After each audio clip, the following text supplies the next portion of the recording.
নমস্কার শ্রোতা বন্ধুরা, কেমন আছেন সবাই? হরে কৃষ্ণ ভক্তস ইউটিউব চ্যানেলে আপনাদের সকলকে জানাই স্বাগত।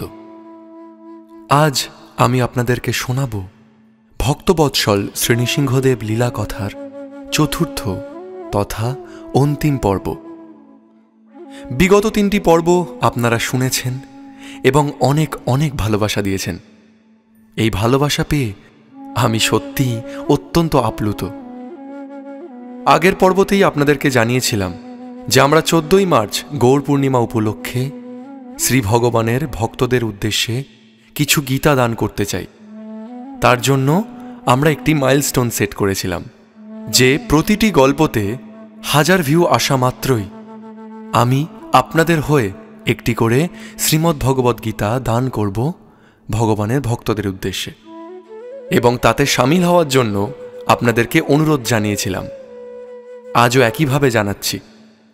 এই গল্পের ডেসক্রিপশনে এবং পিন কমেন্টে ইউপিআই আইডি এবং ব্যাংক ডিটেলস দেওয়া থাকলো।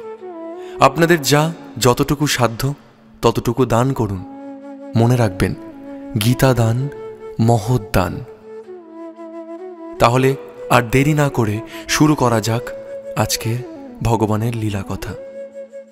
ভক্তবৎসল শ্রী নৃসিংহদেব অন্তিম পর্ব শুনতে থাকুন। রাজপ্রাসাদে ফিরে আসার পর ভক্ত প্রহ্লাদ দৈত্য বালকদের সঙ্গে বসে তাদেরকে ভগবানের সম্বন্ধে নানা উপদেশ দিচ্ছিলেন। দৈত্য বালকেরা সবাই প্রহ্লাদের উপদেশ নিষ্ঠার সঙ্গে গ্রহণ করছিল। তারা তাদের শিক্ষক ষণ্ড ও অমর্কের বৈষয়িক উপদেশ আর গ্রহণ করতে চাইছিল না। অসুর বালকেরা কৃষ্ণ ভক্তিতে নিষ্ঠাপরায়ণ হয়ে যাচ্ছে দেখে ষণ্ড এবং অমর্ক ভয়ভীত হয়ে রাজা হিরণ্যকশিপুর কাছে সমস্ত পরিস্থিতি জানাল। অত্যন্ত ক্রোধান্বিত হয়ে হিরণ্যকশিপু প্রহ্লাদকে বলল, হে মন্দবুদ্ধি, তুই আমার শাসন লঙ্ঘন করেছিস। তুই একটা জেদি, ভীষণ জেদি মূর্খ। আজই তোকে আমি যমালয়ে পাঠাবো।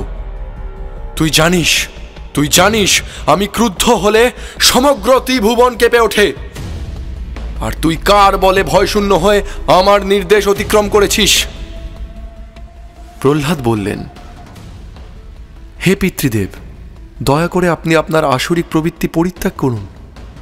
আপনি বলের কথা জিজ্ঞাসা করেছেন। পরমেশ্বর শ্রীহরি সমস্ত বলের উৎস। আপনার বলও, হ্যাঁ পিতৃদেব, আপনার বলও তার কাছ থেকেই আসে। ইন্দ্রিয়ের বল, মনের বল, দেহের বল সবই তিনি। আপনার বিপদগামী মন ছাড়া আপনার এই জগতে কোনো শত্রু নেই। আপনি আমাকে অনর্থক আপনার শত্রু মনে করছেন পিতা।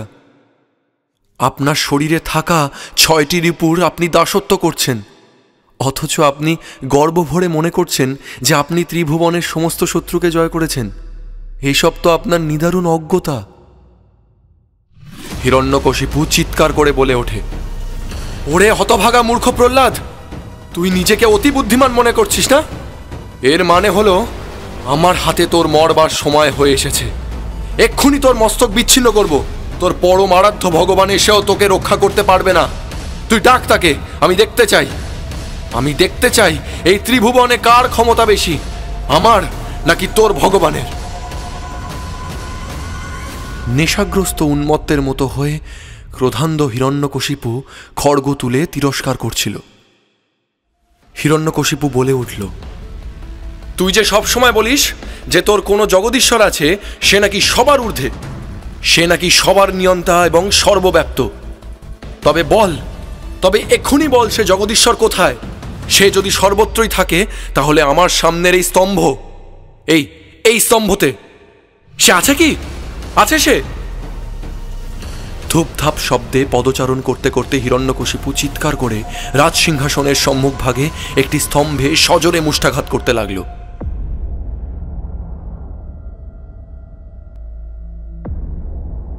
সেই সময় স্তম্ভ থেকে এক ভয়ঙ্কর ধ্বনি উত্থিত হল।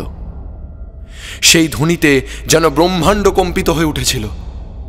বহু দেবতা মনে করেছিলেন, হায়, এই আমাদের গ্রহলোকটি বুঝি নষ্ট হয়ে গেল। সেই অদ্ভুত প্রচণ্ড ধ্বনি কেউ কেউ কখনো আগে শোনেনি। অসুরেরা ভয়ভীত হয়েছিল। দেখা গেল স্তম্ভ ভেঙে তার ভিতর থেকে এক অদ্ভুত রূপ আবির্ভূত হলেন। সেই রূপটি না মানুষের, না সিংহের।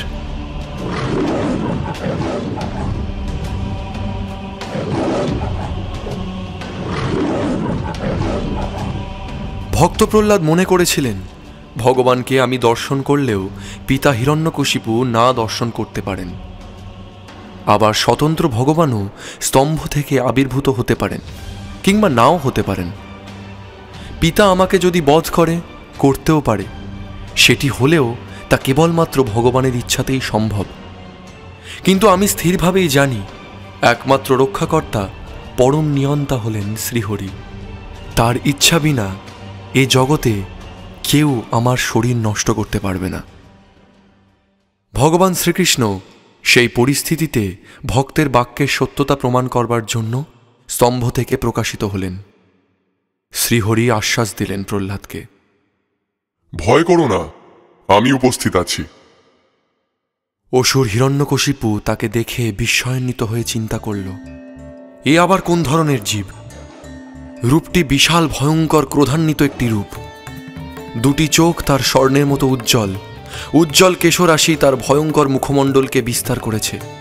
বড় বড় ভয়ানক দন্তসারি, জিহ্বাটি ক্ষুরধার খড়গের মতো চঞ্চল, উন্নত দুই কর্ণ নিশ্চল, মুখ এবং নাসিকা বিবর পর্বতের গুহার মতো, চোয়াল ভয়ঙ্কর ভাবে বিস্তীর্ণ। তার শরীর আকাশকে স্পর্শ করছে। তার গ্রীবা হ্রস্ব এবং স্থূল, বক্ষদেশ বিশাল, উদর কৃশ, শরীরের লোম চন্দ্রকিরণের মতো শুভ্র। তার অসংখ্য বাহু, সেই বাহুসমূহ যেন সেনাবাহিনীর মতো চতুর্দিকে বিস্তৃত। বাহু সম্মুখে শঙ্খ, চক্র, গদা, পদ্ম এবং অন্যান্য অস্ত্রাদি ধারণ করে রয়েছে। তিনি এভাবে দৈত্য, দানব এবং নাস্তিকদের বিনাশ করার জন্য উদ্যত হয়েছেন। মুহূর্তে মুহূর্তে তার গর্জনে কেঁপে উঠছিল সারা রাজপ্রাসাদ।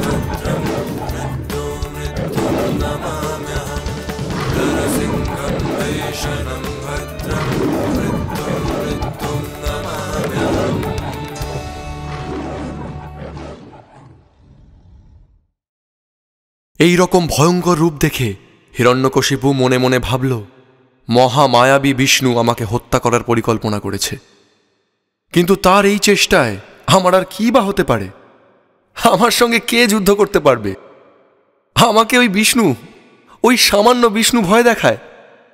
এই বলে হাতির মতো বিশাল শরীর হিরণ্যকশিপু একটি গদা ধারণ করে ভগবানকে আক্রমণ করতে গেল।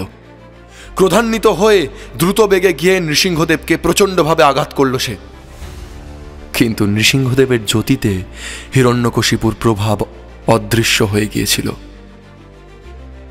যত বড় ভয়ঙ্কর সাপ হোক না কেন, পক্ষীরাজ গরুর তাকে যেভাবে গ্রাস করে ফেলে, হিরণ্যকশিপুকে নৃসিংহদেব সেভাবেই যেন গ্রহণ করে ফেললেন।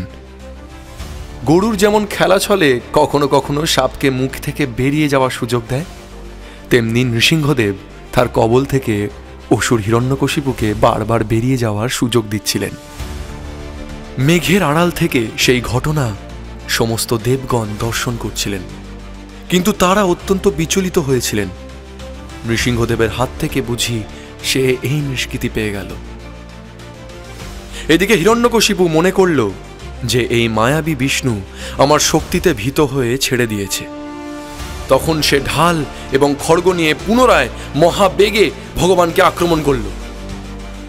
ভগবান তখন অট্টহাস্য করে পাঁচ পাখির মতো তীব্র গতিতে হিরণ্যকশিপুকে গ্রহণ করেছিলেন। সেই যুদ্ধটি মাটিতে বা পৃথিবীতে সীমাবদ্ধ থাকল না, আকাশ মার্গেও চলতে লাগলো এই ভয়ঙ্কর যুদ্ধ।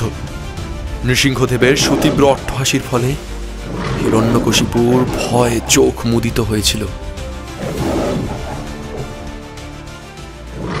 যে দুর্ধর্ষ হিরণ্যকশিপু ইন্দ্রের মহাস্ত্র বজ্রের আঘাতেও অক্ষত থাকে, সেই দুর্ধর্ষ অসুরকে ভগবান এমনভাবে জাপটে ধরেছিলেন যে সে কেবল হাত পা সঞ্চালন করছিল, কিন্তু কিছুতেই নিজেকে মুক্ত করতে পারছিল না। হিরণ্যকশিপু বুঝতে পারল সে এখন মৃত্যুর কবলীভূত। কিন্তু সে চিন্তা করল, ব্রহ্মার বর আজ বিফল হয় কি করে? সেই সময় অন্তরিক্ষ থেকে সে ব্রহ্মার বাণী শুনতে পেল। হে হিরণ্যকশিপু, স্মরণ করো, তুমি বর চেয়েছিলে যে আমার সৃষ্টির কোনো প্রাণী থেকে তোমার মৃত্যু হবে না, কিন্তু তোমাকে বধ করতে উদ্যত এই নৃসিংহদেব আমার সৃষ্টির কেউ নন, বরং আমি ওনার সৃষ্টি। তুমি বর চেয়েছিলে যে গৃহের ভেতরে কিংবা বাইরে তোমার মৃত্যু হবে না। তুমি চেয়ে দেখো, তোমার মৃত্যু উপস্থিত হয়েছে ঠিকই, তবে ঠিক গৃহের চৌকাঠের মাঝে, অর্থাৎ ভেতরেও নয় বাইরেও নয়। তুমি বর চেয়েছিলে দিনের বেলায় কিংবা রাত্রিবেলায় তোমার মৃত্যু হবে না, কিন্তু এখন দিনও নয় রাত্রিও নয়, এখন সন্ধিক্ষণ, গোধূলি লগ্ন।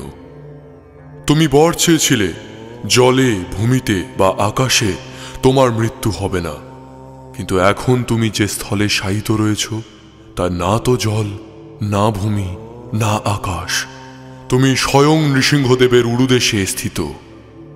তুমি বর চেয়েছিলে কোনো পশু বা মানুষের হাতে তোমার মৃত্যু হবে না। শ্রীহরির এই রূপটি ঠিক পশুও নয় আবার মানুষও নয়।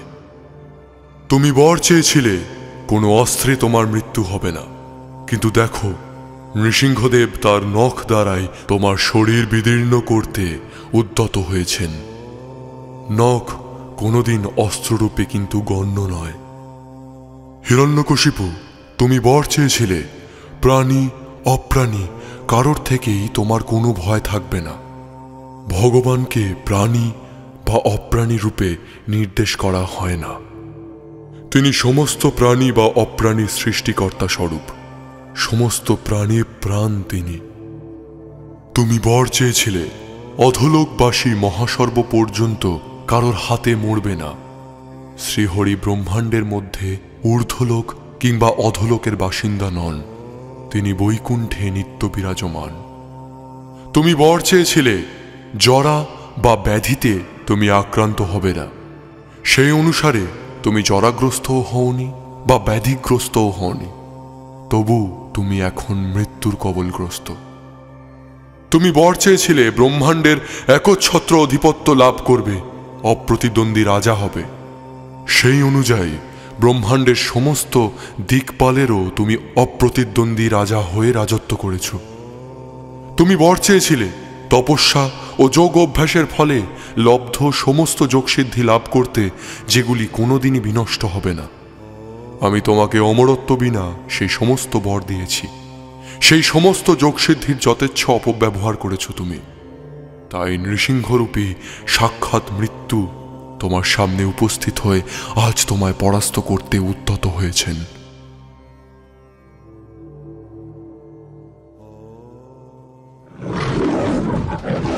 ভগবান নৃসিংহদেব ভয়ঙ্কর গর্জন করতে করতে বললেন, আমার ভক্তের চরণে অপরাধীকে আমি কখনো ক্ষমা করি না। এই বলে বজ্রনখ দিয়ে হিরণ্যকশিপুর বক্ষ বিদীর্ণ করলেন তিনি।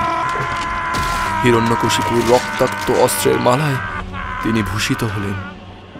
সেই সময় নৃসিংহদেবের দিকে কেউ তাকাতে পারছিল না, কেননা তার ক্রোধাদীপ্ত চোখ, রক্তমাখা শরীরের প্রবল তেজ স্ফুরিত হয়েছিল। তিনি হিরণ্যকশিপুর বুকের ভেতর হৃৎপিণ্ডটিকে আচমকা উৎপাটন করলেন। তারপর হিরণ্যকশিপুর অতি বিশ্বস্ত অনুচর হাজার হাজার অস্ত্রধারী সৈনিকেরা ভগবানের সঙ্গে যুদ্ধ করতে এগিয়ে এলেন। ভগবান নৃসিংহদেবের কেবলমাত্র তার বাহু সমূহের নখাগ্র দিয়ে সবাইকে সংহার করতে লাগলেন। ভগবান নৃসিংহদেবের কেশর জটার দ্বারা মেঘ ক্ষণে ক্ষণে কম্পিত হচ্ছিল। তার জ্বলন্ত দৃষ্টির কাছে জ্যোতির্ময় গ্রহগুলির জ্যোতিও নিষ্প্রভ হয়েছিল। তার নিঃশ্বাসে আহত হয়ে সমুদ্র ক্ষুব্ধ হয়েছিল। তার গর্জনে দিকহস্তিরা ভয় আর্তনাদ করেছিল। জটার সঞ্চালনে অন্তরিক্ষের বিমানগুলি প্রক্ষিপ্ত হচ্ছিল। তার চরণপদ্মের গুরুভারে পৃথিবী নিজ স্থান থেকে বিচলিত হয়েছিল। তার দেহ থেকে নির্গত রশ্মি ছটায় আকাশ বাতাস এবং সমস্ত দিক তাদের স্বাভাবিক দীপ্তি হারিয়ে ফেলেছিল। পূর্ণ তেজ সহ ভয়ঙ্কর মুখমণ্ডল প্রদর্শন করে ভগবান নৃসিংহদেব যখন প্রতিদ্বন্দ্বী রহিত অবস্থায় বিরাজ করছিলেন, তখন স্বর্গের দেবপত্নীরা তার উপর পুষ্পবৃষ্টি করতে লাগলেন। তাকে দেখার জন্য দেবতারা তাদের রথে করে এলেন। সারা আকাশ রথে রথে ছেয়ে গেল। তারা ঢাক এবং দুন্ধুবি বাজাতে লাগল। গন্ধর্বরা মধুর স্বরে গান গাইতে লাগলেন। অপ্সরারা নৃত্য করতে লাগলেন। ব্রহ্মা, ইন্দ্র, শিব প্রমুখ দেবতারা, ঋষি, পিতৃ, সিদ্ধ, বিদ্যাধর, মহাসর্প, মনু, প্রজাপতি, গন্ধর্ব, অপ্সরা, চারণ, যক্ষ, কিন্নর, বেতাল, কিমপুরুষ প্রভৃতি জন থেকে একে একে এসে ভগবানের কাছে তাদের সশ্রদ্ধ প্রণতি নিবেদন করে ভগবানের স্তব করতে লাগলেন। ভগবান শ্রী নৃসিংহদেব হিরণ্যকশিপুকে বধ করে ফেলেছিলেন ঠিকই, কিন্তু কিছুতেই তার ক্রোধ তিনি তার সীমার মধ্যে আনতে পারছিলেন না। তার ক্রোধে ত্রিভুবন ক্ষণে ক্ষণে কেঁপে উঠছিল। কোনো দেবদেবীরাও তার ক্রোধ কিছুতেই সীমার মধ্যে আনতে পারছিলেন না। এই দেখে শেষ অবধি ভক্ত প্রহ্লাদ ভগবানের দিকে চেয়ে তাকে বারবার অনুরোধ জানালেন, প্রণতি জানালেন এবং তাকে প্রসন্ন হওয়ার জন্য বললেন। কেউই যখন ভগবান শ্রী নৃসিংহদেবকে শান্ত করতে পারছিলেন না, কেবলমাত্র ওইটুকু বালক প্রহ্লাদ, তার একটি কথায় শ্রী নৃসিংহদেব অবশেষে প্রসন্ন হলেন। ভগবান বললেন, হে প্রহ্লাদ, আমি প্রসন্ন হয়েছি। আমি সমস্ত লোকের বাসনা পূর্ণ করি, সুতরাং তুমি আমার কাছে তোমার অভীষ্ট বর চাও। প্রহ্লাদ বললেন, হে ভগবান, আমি এমনিতে অসুরকুলে জন্মেছি, তাই স্বভাবতই জড় সুখভোগে আসক্ত। দয়া করে আমাকে বর দিয়ে প্রলুব্ধ করবেন না। যেহেতু এই জগতে সবার হৃদয়ে ভববন্ধনের মূল কারণস্বরূপ কামবাসনার বীজ রয়েছে, তাই আপনি আমাকে এই জড় জগতে পাঠিয়েছেন কেবলমাত্র শুদ্ধ ভক্তের লক্ষণ প্রদর্শন করার জন্য। নৃসিংহদেব বালক প্রহ্লাদকে আশ্বাস দিয়ে বললেন, আমি তোমায় এই আদেশ দিচ্ছি, এই মন্বন্তর পর্যন্ত তুমি দৈত্যদের অধীশ্বর হয়ে এই জড়জগতে সমস্ত ঐশ্বর্য উপভোগ করো। সর্বদা আমার উপদেশ শ্রবণ করে আমার চিন্তায় মগ্ন থাকো, কেননা আমি সবার হৃদয়ে বিরাজমান পরমাত্মা। তাই আমার আরাধনা করো। তারপর কালের প্রভাবে তুমি দেহ ত্যাগ করবে। তোমার যশ স্বর্গলোকেও খ্যাতি কুড়িয়ে বেড়াবে। তারপর তুমি আমার নিত্যধামে আমার কাছেই ফিরে আসবে। সংসারের যে ব্যক্তি তোমার ও আমার কথা স্মরণ করবে, সেও যথাসময় কর্মবন্ধন থেকে মুক্ত হবে। প্রহ্লাদ বললেন, হে পরমেশ্বর, আমি আপনার কাছে একটি বর প্রার্থনা করি। আমার পিতার মৃত্যুর সময় আপনার দৃষ্টিপাতের প্রভাবে পিতা পবিত্র হয়েছেন। তিনি আপনার মহিমা সম্বন্ধে অজ্ঞ থাকার ফলে ক্রুদ্ধ হয়ে আপনার সঙ্গে প্রত্যক্ষভাবে যুদ্ধে লিপ্ত হয়েছেন, অনেক নিন্দা করেছেন। সেই সমস্ত দুস্তর পাপ থেকে আপনি তাকে মুক্ত করুন প্রভু। ভগবান বললেন, প্রহ্লাদ, তোমার পিতা পূর্বতন 21 পুরুষ সহ পবিত্র হয়েছে। যেহেতু তুমি এই বংশে জন্মেছ, যার বংশে ভক্ত জন্মায়, সেই বংশের মানুষেরা আপনা আপনি পবিত্র হয়ে যায়। শুধু তাই নয়, যেখানে মহাভাগবত ভক্ত বাস করে, সেই দেশও পবিত্র হয়ে যায়। প্রহ্লাদ, তোমাকে যে অনুসরণ করবে সেও শুদ্ধ ভক্ত হয়ে যাবে।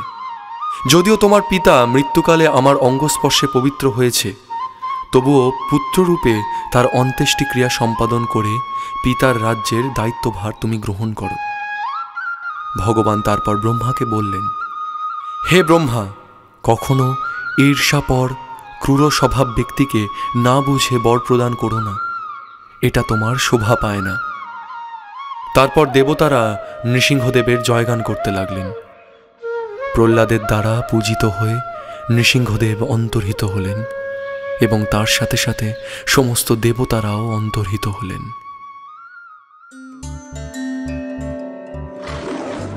কেমন লাগলো আজকের আমাদের এই লীলা কথা? আশা করি সকলের মন এক অপ্রাকৃত আনন্দে ভরে দিতে পেরেছি। এতক্ষণ আপনারা ভক্তবৎসল শ্রী নৃসিংহদেব এই লীলাকথার অন্তিম পর্ব শুনছিলেন। যারা বিগত পর্বগুলি শোনেননি তাদের জন্য ডেসক্রিপশনে বিগত পর্বগুলির লিংক দেওয়া থাকলো। আর আবারও একবার মনে করিয়ে দিই, যারা শেষ অবধি শুনলেন, গৌর পূর্ণিমা উপলক্ষে আমরা সকলে মিলে কিছু শ্রীমদ্ ভগবদ্ গীতা দান করতে চলেছি। যেমনটা লীলাকথার শুরুতেও বলেছিলাম, আবারও বলছি, যা যতটুকু সামর্থ্য সে অনুযায়ী দান করতে পারেন। পিন কমেন্টে এবং ডেসক্রিপশনে ইউপিআই আইডি এবং বাকি সমস্ত ডিটেলস দেওয়া থাকলো। সকলে ভালো থাকবেন, সুস্থ থাকবেন, ভগবানের অপ্রাকৃত নাম জপ করতে থাকবেন, আর এভাবেই হরে কৃষ্ণ ভক্তস ইউটিউব চ্যানেলের সঙ্গে মনে প্রাণে এক হয়ে জুড়ে থাকবেন। হরে কৃষ্ণ। নরসিংহম ভীষণম